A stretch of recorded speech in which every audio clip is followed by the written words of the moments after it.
The night air hung brittle and sharp, the kind that turned a man's breath into wisps of smoke beneath a sky studded with stars. Elias McGraw urged his horse along the frozen trail, the lantern at his saddle horn swaying, casting faint shadows. He hadn't planned to return home so soon.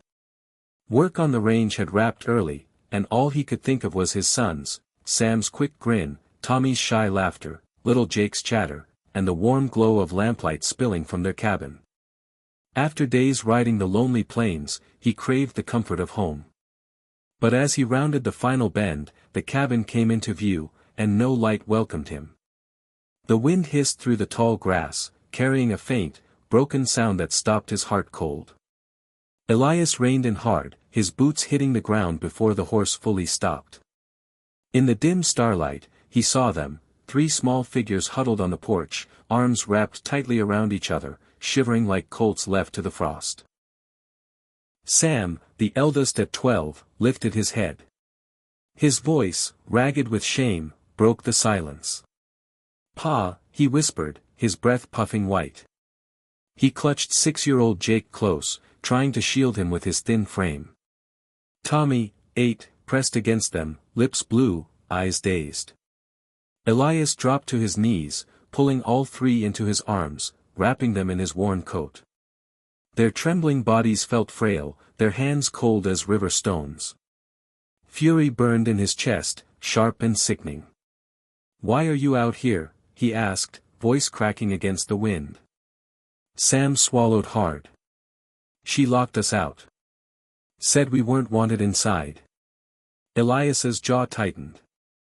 He kissed Jake's forehead, draped his coat over the boys, and stood, his own shoulders bare to the cold. Striding to the door, he shoved it hard.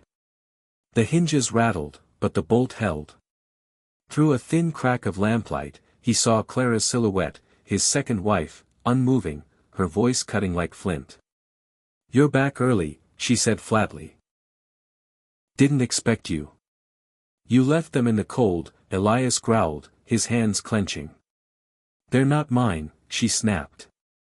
"I married you for a roof, Elias, not 3 mouths I didn't birth. The town laughs at me. No woman wants a man burdened with kids clinging to his boots." Her words struck like a lash, deeper than any wound. Elias's hand hovered at the latch, but he didn't force it. He stared at her shadow, his silence colder than the night. Finally, he turned away. In the barn, he spread hay and pulled blankets from the tack chest, wrapping his sons close. The horses stirred, their warm breath a steady rhythm in the dark. Elias sat with the boys nestled against him, their small bodies seeking warmth, seeking safety. Memories of their mother, his first wife, drifted like smoke, her laugh, her gentle hands.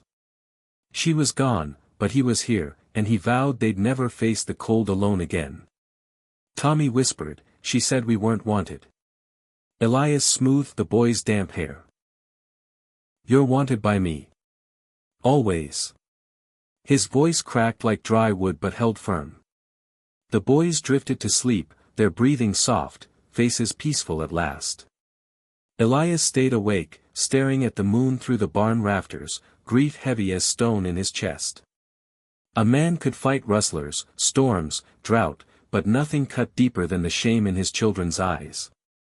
Morning broke with brittle light. Elias saddled his horse and took the boys to town for flour, beans, and matches. More than supplies, he needed to walk as though he could still stand tall, though last night's frost clung to him. The townsfolk noticed, as they always did. At the general store, Mrs. Abernathy's words dripped like venom. "Couldn't keep a wife, Elias. No woman stays with a man saddled with 3 young uns. Shame, truly." She clucked her tongue, eyeing the boys. Sam stiffened, his face burning. Tommy hid behind Elias's leg, and Jake stared at the ceiling, as if he could unhear her. Elias paid without a word, his hands steady though his blood roared. As he turned to leave, a softer voice cut through. Rose Callahan, the widow who ran the dry goods shop, knelt before the boys, holding out 3 apples. "For the ride home," she said simply, her tone free of pity, only kindness. Jake's face lit up, clutching his apple like a treasure. Sam and Tommy softened, their guarded eyes warming. Elias met Rose's gaze for a moment, seeing something steady there, something that asked nothing and gave much. He tipped his hat, words caught in his throat, and led the boys out. Back at the ranch, the cabin door stood open. Clara was inside, her trunk packed. She didn't look at the boys, only at Elias. "You and your brats can rot," she said, her laugh bitter as she climbed into a waiting wagon. The wheels creaked, and she vanished down the frozen road, leaving only the echo of hooves. Elias stood with his sons, the winter air sharp, the silence heavy. Yet beneath the ache, something stirred, a faint crack in the ice, a breath of hope. They were alone now, together, and maybe that could be enough. Days turned to weeks, stitched with small struggles and quiet victories. Elias rose before dawn, stoking the fire with calloused hands, boiling water for coffee and oatmeal. Sam, eager to prove himself, burned the beans more often than not. Tommy, determined to help, spilled milk twice in one morning, tears welling until Elias knelt and said, "Spilled milk means we had milk. That's something." Jake wandered the cabin, humming tuneless songs, too young to grasp how fragile their world was. Survival bound them. Elias fumbled through braiding Jake's hair one morning, his large hands clumsy, the boy giggling. It was small, but it felt like love made real. At night, the boys slept close, their warmth filling the space Clara's absence left behind, turning it from a wound to a scar. Rose Callahan appeared like a breeze, bringing bread or a mended shirt, never lingering, never pressing into their grief. The boys began to watch for her. Jake asked if she'd read him a story. Sam, wary, softened when she laughed at Tommy's awkward bow. Elias found himself pausing at the fence to talk with her, his half-sentences carrying whole worlds. "I don't know if I'm enough," he admitted once, the wind tugging his coat. "You already are," she replied. "They just need you to keep showing up." But the world outside wasn't kind.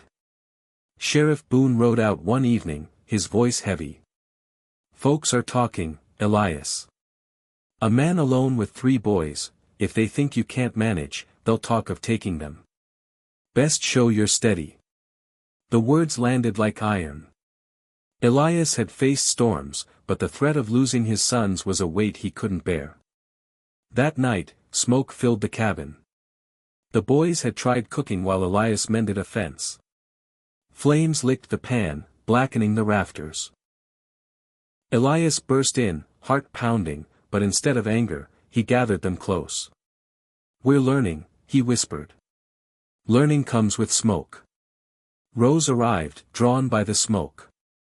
Without a word, she swept the ashes, set her own pot on the fire, and moved with quiet grace. The boys watched, wide-eyed, as if seeing a promise. Elias met her gaze, and though no words passed, something unspoken did, a steadying force. Weeks later, Clara returned, her face sharp with bitterness. She demanded money, claimed rights to the ranch, even threatened to take the boys to town custody. Elias stood firm, his sons behind him, Rose at his side. Sheriff Boone arrived, tension thick as storm clouds. Clara raged, pointing at the cabin, the boys, Rose. "He can't raise them alone. He's failed." Elias's voice was quiet but unshakable. "I've kept them alive through winter nights in the barn. I've cooked beans black with smoke, held them when shame weighed heavy. I've shown up every day since their mother was buried. That's not failure. That's fatherhood."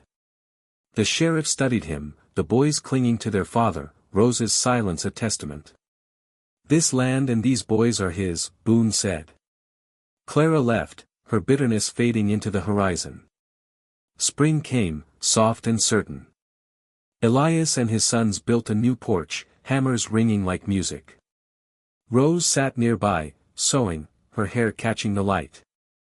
Sam laughed freely, Tommy brought her wildflowers, and Jake curled in her lap, listening to her hum. Elias watched, his heart steady, not rushing what was growing. They weren't a family in name, but in spirit, the seed was planted. Maybe you've known a winter like that, when love locked you out or shame weighed heavy. Survival isn't grand victories, it's apples in small hands, bread at the door, smoke-filled cabins turning to laughter. If you keep showing up, grace finds its way. Families aren't always born, they're mended, piece by piece, by those who stay. An alone cowboy, like any of us, is never truly alone when love takes root.